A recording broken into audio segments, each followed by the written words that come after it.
In today's video, I'm going to teach you how to copy text from PDF in Adobe Acrobat Reader tutorial.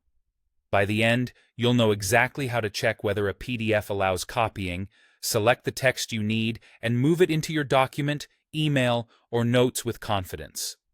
Start by opening your PDF in Adobe Acrobat Reader DC.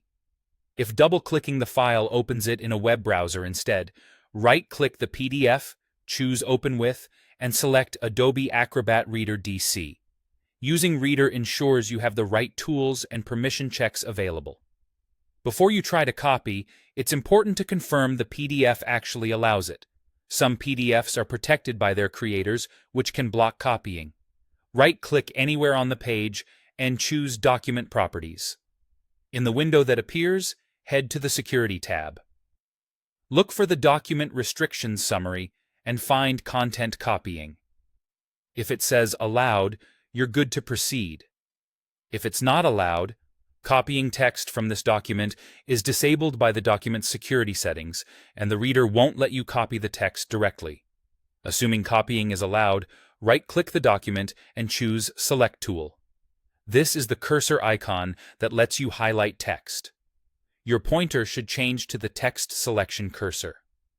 Click at the start of the text you want, then click and drag to highlight exactly what you need. If the selection is tricky, try zooming in for more precision. Double-click to quickly select a single word, or triple-click to select an entire paragraph, which can speed things up when you need larger chunks of text. Once your text is highlighted, right-click the selection and choose Copy.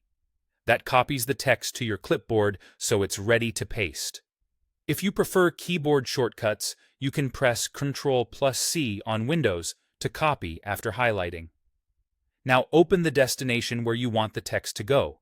This could be a Word document, notepad, an email, or any text field. Click where you want the text to appear, then press Ctrl+V on Windows to paste. On a Mac, use Command+V to paste. Give it a quick read to make sure the formatting looks right. Sometimes line breaks carry over from the PDF. If that happens, you can paste into a plain text editor first to strip formatting, then copy and paste into your final document. That's it. You've opened your PDF, confirmed copying permissions, selected your text with the Select tool, copied it, and pasted it exactly where you need it.